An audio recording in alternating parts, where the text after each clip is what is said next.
જો મિત્ર આ વિડીયો છેલ્લે સુધી જોજો એટલે તમને દરિયામાં કઈ રીતે ભરતી આવે એ બધું સમજાઈ જશે અને કઈ જગ્યાએ આ દરિયાનો કિનારો છે અને સુરતથી કેટલું દૂર છે એ પણ જાણવા મળી જશે। જો અમે દરિયા કિનારે ગયા હતા તો આ રીતની ભરતી દરિયામાં આવે।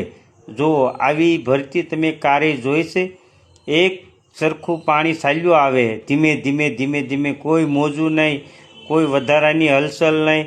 જો એક જ સરખું, જેમ આપણે ગામડામાં ધોરિયામાં પ્રવાહ આવતો હોય એ જ રીતે ભરતી આવે। અમે જ્યારે 4 વાગ્યે દરિયે 4:30 ગયા હતા તો પાણી લગભગ 2-2.5 કિલોમીટર જેટલું દૂર હતું। 1 કલાકમાં એ પાણી લગભગ 2-2.5 કિલોમીટર કાપી અને ઠેઠ પાળ સુધી આવી ગયું અને આ જ રીતે ધીમે ધીમે ધીમે ધીમે પાણી આવતું ગયું।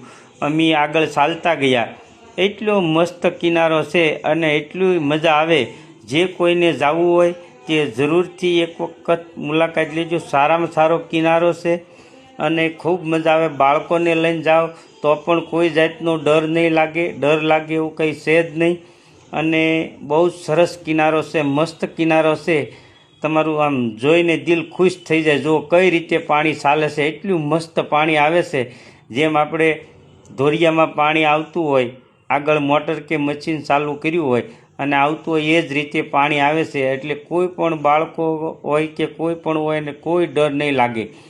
આ છે દાંડીનો દરિયો, એટલે દાંડી અહીંથી સુરત વરાછાથી 30 કિલોમીટર થાય છે। જે કોઈને જવું હોય તે જઈ શકે છે અને ખૂબ સરસ નજારો છે અને ખૂબ મોજ આવે।